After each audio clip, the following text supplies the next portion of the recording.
rocking with some of the realest coaches in the game. Coach RB and Coach CB. Area code 459.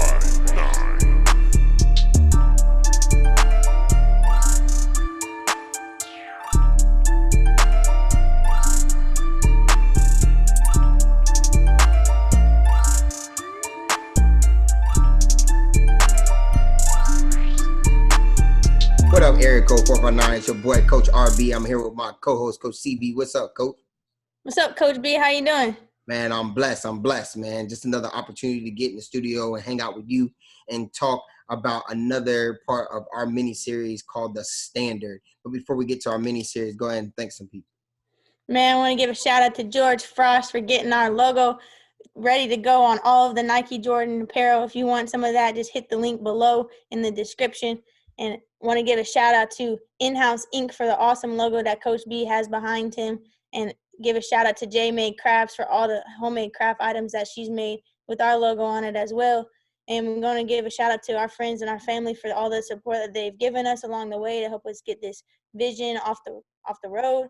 And thanks for God for allowing us to be able to use our story to leverage and empower those around us. Man, we are on the fourth episode of our mini-series of The Standard called Reboot. Reboot. When we talk about reboot, we're talking about two things like reevaluating the standards and then raising your standards. When I think about this, I think about the definition first of reevaluation, and that's just to consider something again. And then when I think about raising the standard, I call it leveling up. A reevaluation is a must in every life situation. We must always look to reflect after times in life. It's like playing a game. Like at the beginning of a game, you go in with the game plan, you go to execute game plan, but at the end of the game or the next day or throughout the week, you're looking at film to look back at something that you did that you want to get better at. And that's part of the leveling up. That's leveling up to me is like becoming a boss. It's where you're at the top of the game. When you're a boss, you're at the top of your game. And when you're at the top, you have responsibilities that fall heavily on your shoulders. When you think about things that fall heavily on your shoulders, I always think about the quote, too much is given, much is required. So leveling up takes discipline to look and to leverage from things from the past situations to create better pathways for success. Like I was just talking about in the game, you have to go back, look at the game you played, reflect, look at the mistakes you made, look at the things you did good, and then the next time out, you have to level up and you have to try to eliminate those mistakes and you have to try to keep getting better at what you did better. Well, we're talking about the standard. We're talking about the reboot. CB, my first question to you is, are standards meant to stay the same or change over time? I think it depends on the situation.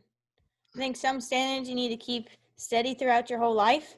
Like for me, the standards that I keep steady is living as close to the image of Christ that I can, making sure that I stay respectful, making sure that I have a high character, my integrity stands above all. I think those standards should never change. But I do think sometimes we create standards for seasons. So like I might have a standard, for instance, let's say I don't text guys after 9:30. That's the standard that I have at the moment. Mm-hmm. When I get into a relationship, that standard might change for that one individual.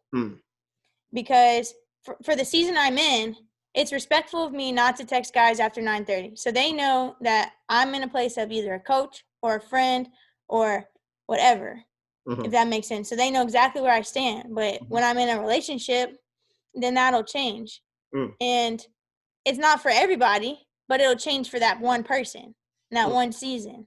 You know what I mean? And so I think sometimes standards are set in seasons, especially when it comes to, I might have a weakness with, let's say, drinking. Maybe I have a drinking problem, and my standard for this season is I'm not going to drink, and I'm going to work on this weakness of mine that I have.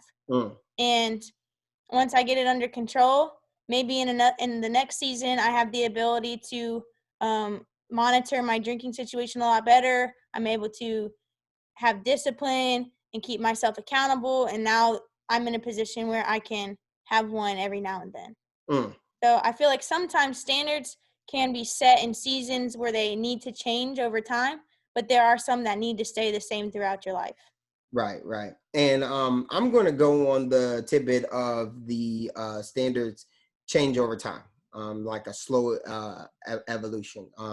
It's kind of like when I think about changing of standards, I'll just take a simple act that everybody does, right? Talking, right? At first, when you talk, you make a sound. We know that a sound is coming out of your body. We know that you're communicating. But as time goes, the way you converse or the way that you communicate to others might change, right? It might be, and as you learn and as you evaluate and as you reflect and look at things from your past, you start to articulate things like better. I think the same way with walking, right? I feel like when babies first start walking, they're like walking all over the place. Their heads like going back and forth, boom, boom, boom. And then they, run into walls. And then, but the next time out, they understand, okay, let me try to get my equilibrium together. Let me try to balance. So what does that look like when it comes to standards? I look at it from the standpoint of, I know that I'm a big energy guy, right? Gotta have energy, gotta be able to, really dig within yourself. And I think one of our past podcast guests said that things aren't that bad, right? And things aren't that bad, and you can always improve upon things. So there's no sense of always being down. There's no sense of being down at times when you can display energy. But we know at some point your energy level is going to be down, right? And even though my standard is if you're going to be around me, you got to have high energy, some days you might not have that, right? But as you go over time, you think to yourself like, all right, I need people to have energy to be around me, but also I might need to leverage the understanding of why somebody's energy might be low. They might be going through something that day. They might have had to make, we've talked about choices. They might have had to make the worst of two bad choices. They might have had something going on in their life that I didn't really understand. So maybe at that point, my standard of you got to have energy might be like, okay, let's try to get the best energy you have at this time, right? So I think sometimes over time that standards tend to change, and they gradually tend to evolve as you get older and as you change your perspective on things. Why do you think it's important to reevaluate your standards though?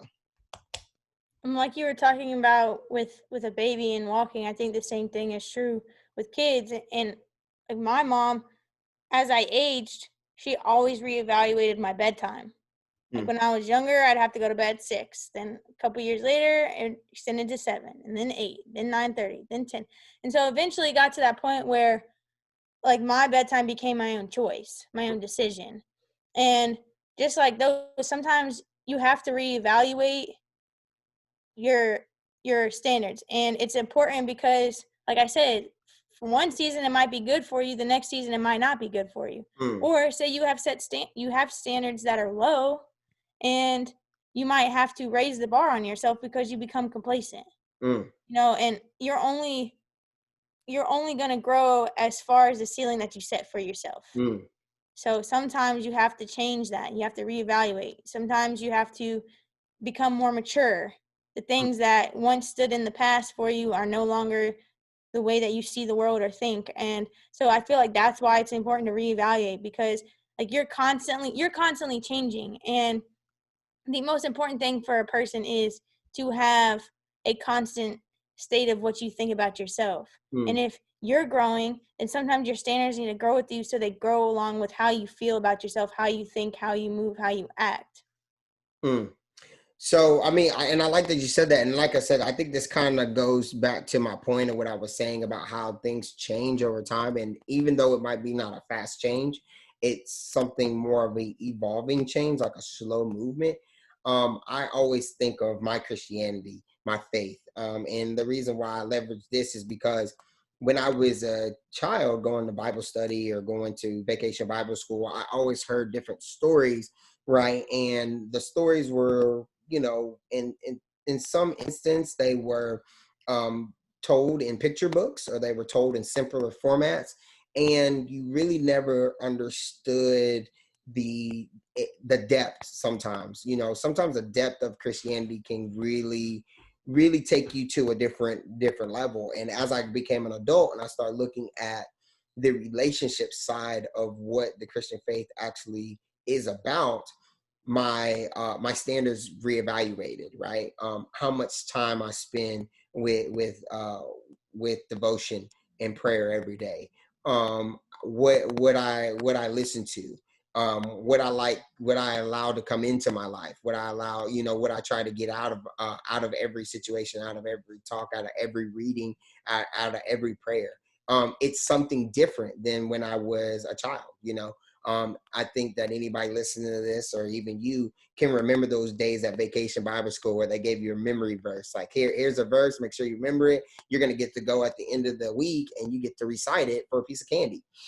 At that time, my standard was, I'm off of the streets, I'm going to Vacation Bible School, but I need to remember this verse because I want this candy at the end of the week. I mean, it's simple as that. It was a transaction. Now, I sometimes look at verses for wisdom. I look at verses for understanding. I look at verses for love. I look at verses for hate. I look at, some of the Bible verses that I used to remember as a kid. And I'm thinking to myself, like, did I really remember this, or did I really even understand what this was about? So it goes back to the question of, is it important to reevaluate your standards? The answer is yes. Like, you have to reevaluate. Like, you should be in a constant state of reflection when you're living. That's the way you're living life. I had a conversation with one of my closest friends. It's my sister, and I told her, I said, there's one thing that's inevitable that you can't control. And she's like, oh man. She goes, what is that? I said, that you're gonna die. Like, that's gonna happen. Like, at the end of your life, it's gonna happen, and you don't know. So if you are living your life in the state of trying to control your life all the time, then you really lose that sense of reevaluation, right? You just try to control, and you just try to, live day to day. I told her that I like to live more in the state of trust, right? And things that I trust and things that I believe in sometimes work for me. And if they don't work for me, I'm always in a constant state of reflection. I say, today that was good for me. But tomorrow I could use the same situation to be better tomorrow, right? I woke up this morning with this on my mind because yesterday it wasn't very good. How can I make this situation better? And I do this with work. I do this with real estate. I do this with investments. I do this with podcasting. I mean, I do this with everything. So I want my listeners to, really hear what I'm saying and always be in a state of reflection, because that's what makes you better. And that's one of our 8 keys of excellence in our cultural competencies that I used to follow when I was coaching. That failure leads to success, and always be in a state of reflection.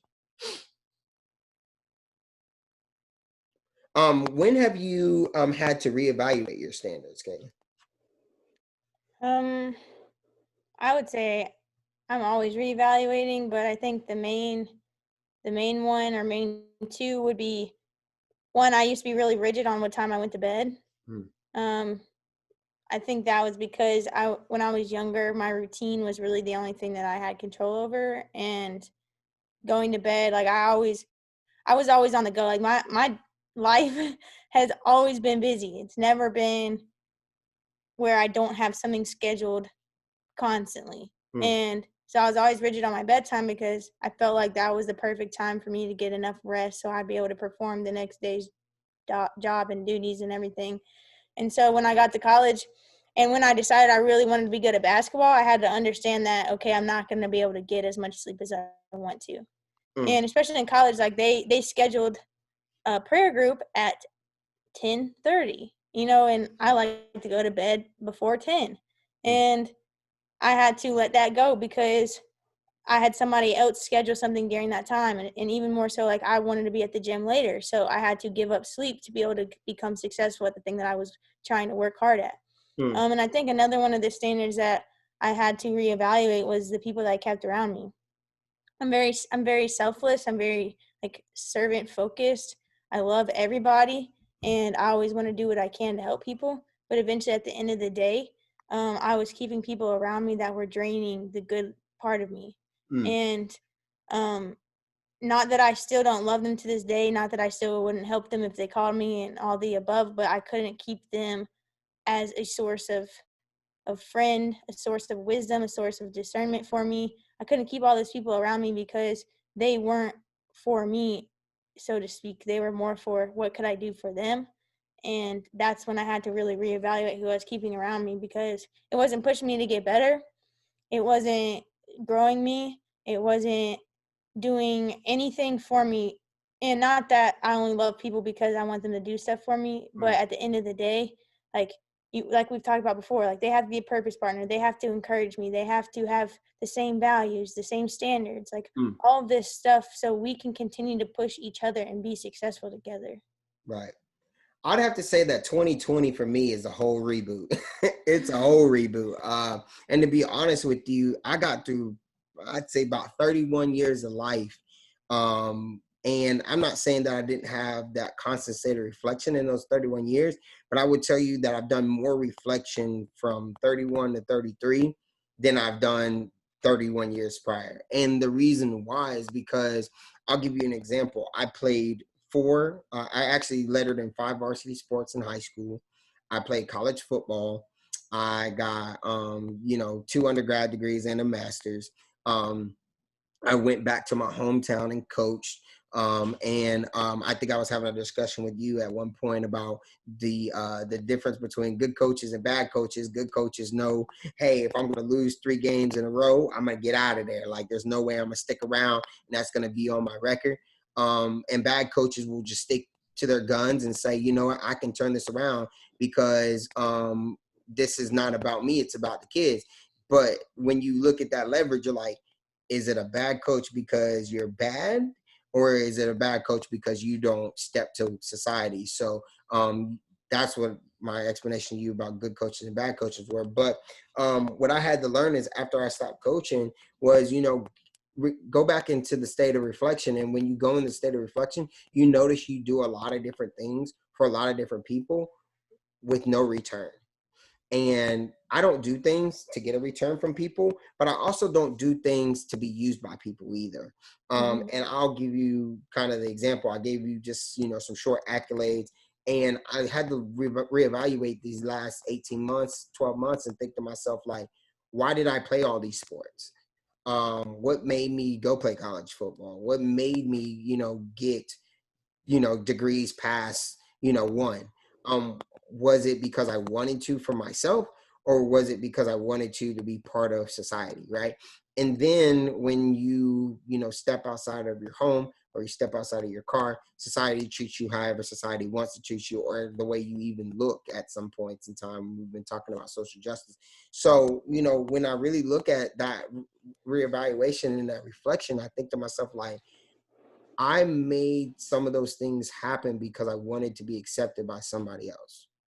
And that became a really tough thing for me. And I hope that whoever's listening kind of understands, don't live your life that way, because you'll look to, 40, 50, 60. It was so cute. I was looking at a mindset Instagram, and it was a bunch of old ladies holding up a sign of what they had advice for the younger youth. And one lady said, live your life. Another lady said, work at a job that you love. Another lady said, don't hate. Another one says, love your neighbor. And you just look at these nice, subtle things that these 90-year-old, 80-year-old women are holding up, and you think to yourself, like, if you live with those things, if you live in a job that you don't like, if you live in a constant state of hate, if you don't love your neighbor, you are not being reevaluative. You're not being in a constant state of reflection. So I had to really do that. And I noticed, man, everything I've done is because I was trying to fit in for someone else. And so 2020 has been such a blessing for me. And when we talk about reevaluation, because now I get out of the bed and I say yes to myself every day.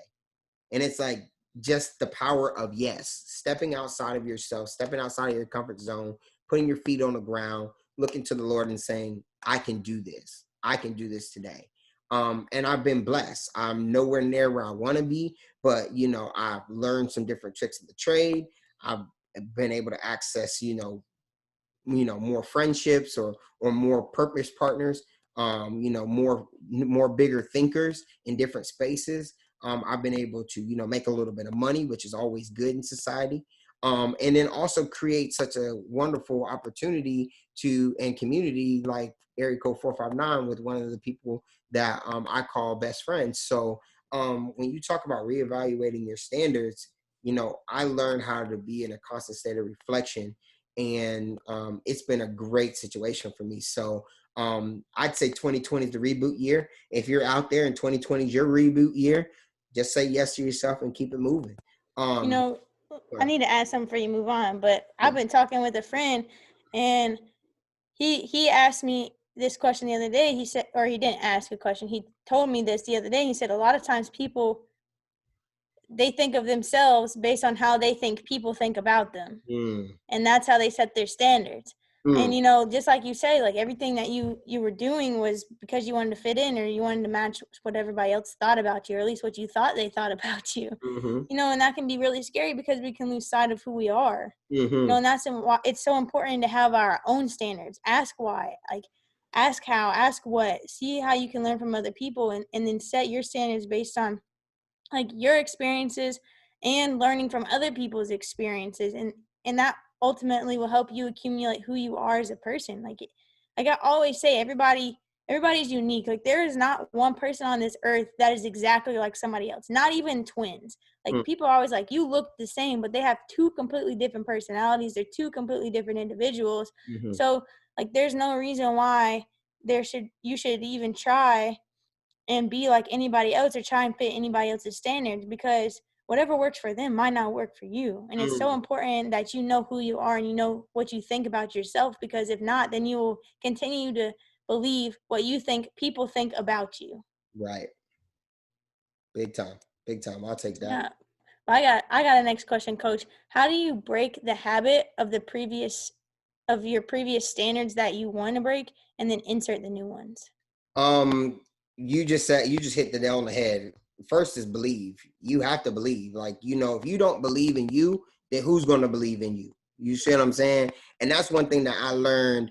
It's funny because you've been around me and, our old coaching staff, and I used to sit down with, and I used to interview young coaches like you guys, coaches that volunteer for me. And I always ask things like, hey, what are you looking to do with this? What are you looking to do with your life? How you gonna make this happen? And then I've even put, young coaches in positions where they had to do it on themselves, and they kind of break, throwing you in the fire. But the idea is, if you don't believe in yourself, if you don't believe that you can do it, then who else is gonna believe in you?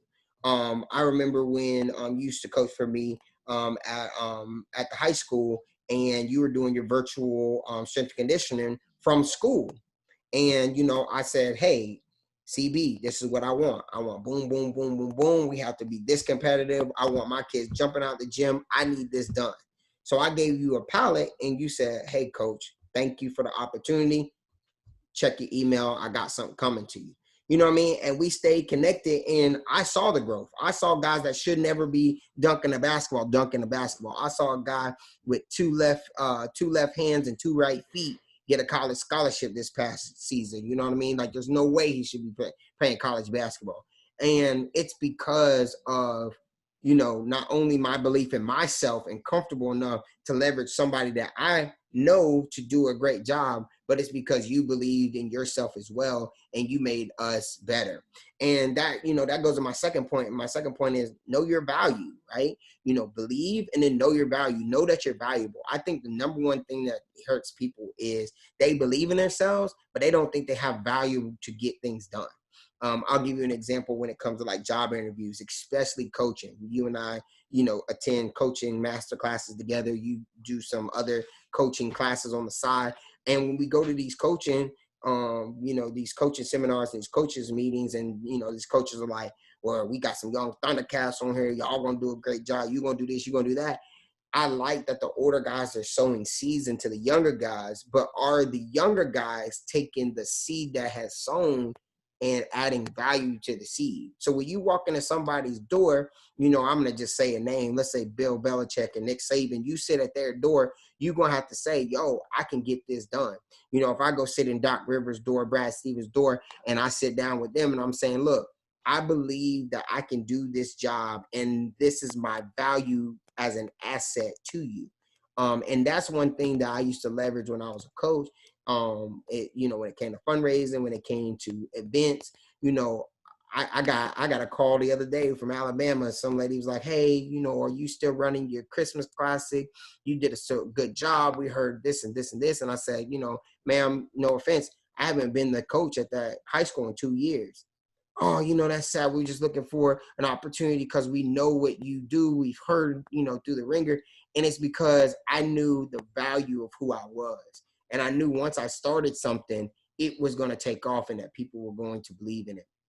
The last thing, you need belief in yourself. You need to know that you're valuable. But the last thing is you need somebody to hold you to the fire. You need a purpose partner. You need somebody that's going to elevate you, that is going to stretch you, that's going to challenge you, praise you when you do good, but also not be a yes person to you as well. They're not going to say yes to everything you do. They're not going to believe in everything you do. They might have differences of opinions, but they're going to use it in a way to shape you, to stretch you, to encourage you, to move the needle so that you'll be okay. I know that you and I say these all the time in, transition. People maybe sometimes want a little bit of more drama, like, hey, can we get some Max Kellerman and Stephen A. Smith here where they just yelling at each other at the screen? But, you and I say things like, I like what you said, or I agree. Not a lot of disagreement all the time, but people don't know what is really put into the show sometimes. Sometimes we're on the other side of this episode and we're disagreeing, or, hey, you know what, that sounds good, but what if we added like this? We were, talking about a plan for our next miniseries, and we came up with a title, and you're like, Coach B, like, I don't like that title. I want to add this because this is what I wanted to do. I want to make it look like this to make it look like this because this is going to do this. And like that was 4 different, turns there, that people don't see that before we put out the finished product. But that's because we're purpose partners. We understand, strengths and weaknesses. Where I'm weak at, you might pull me up. Where you're strong at, I might leverage your strength, and vice versa.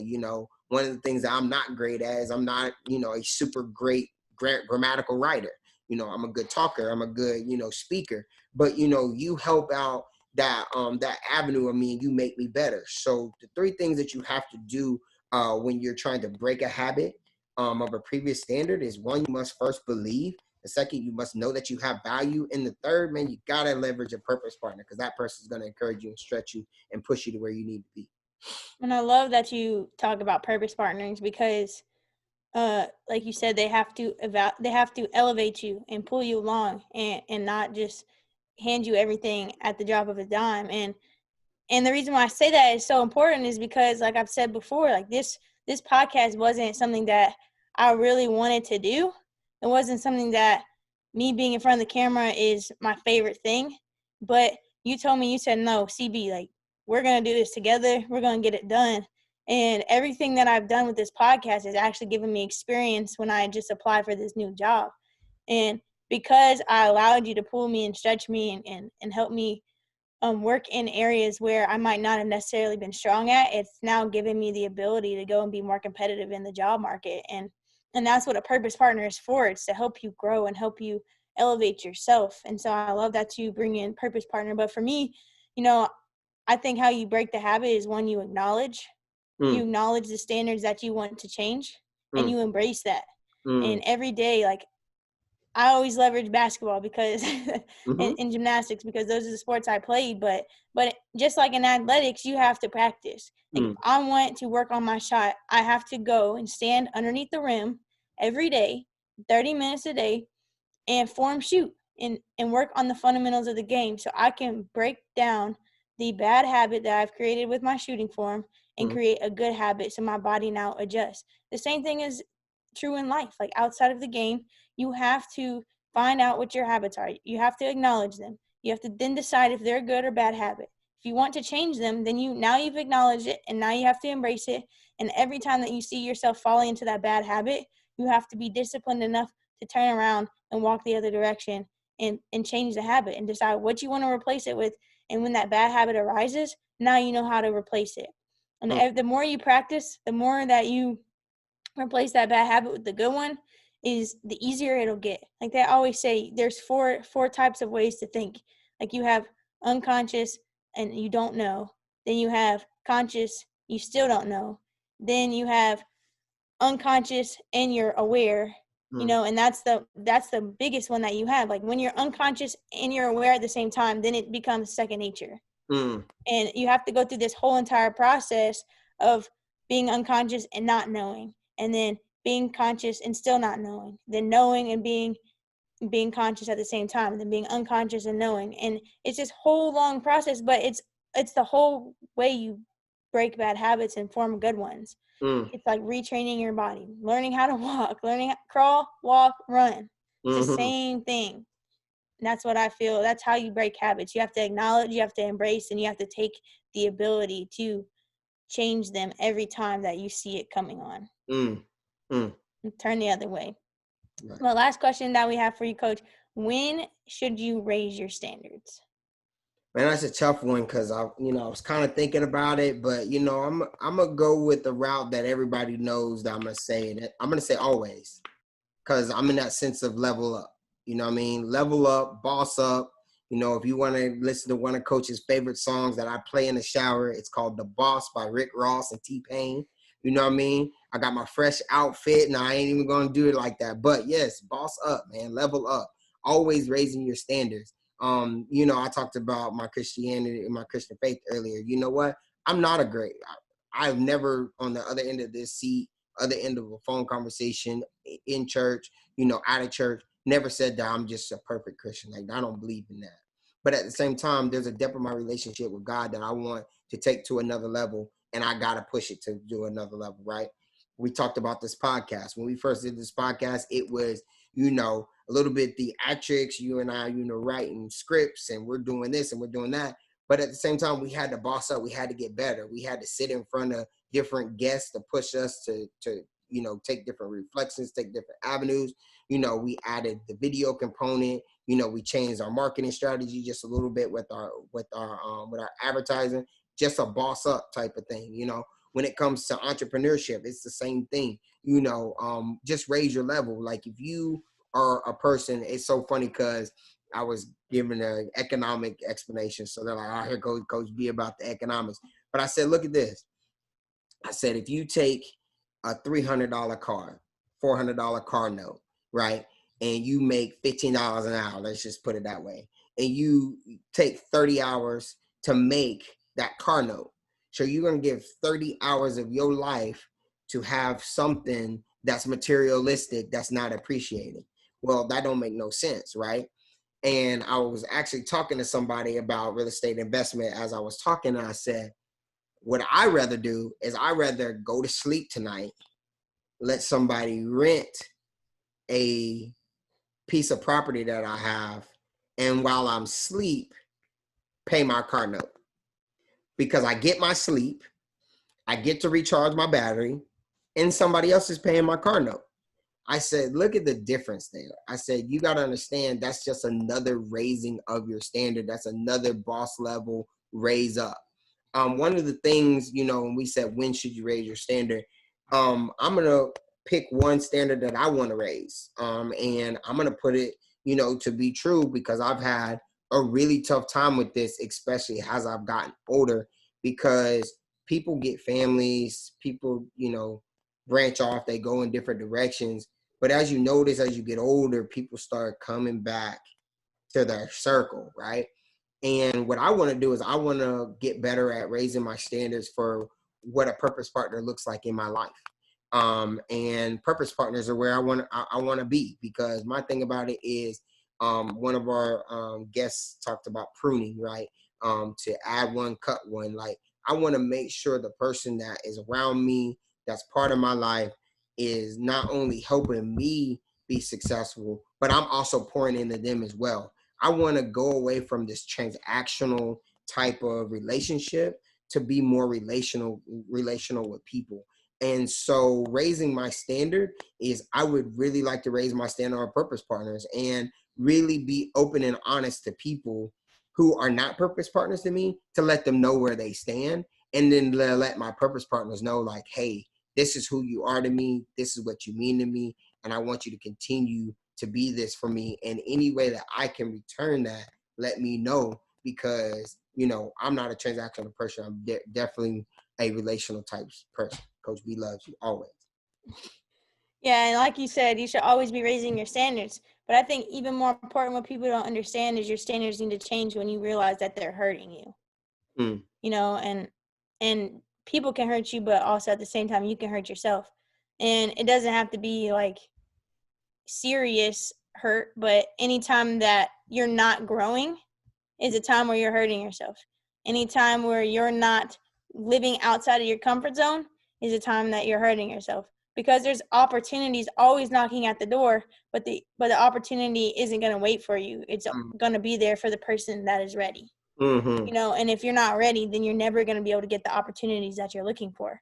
So I think that you always need to be raising your standards. You always need to be evaluating where you are.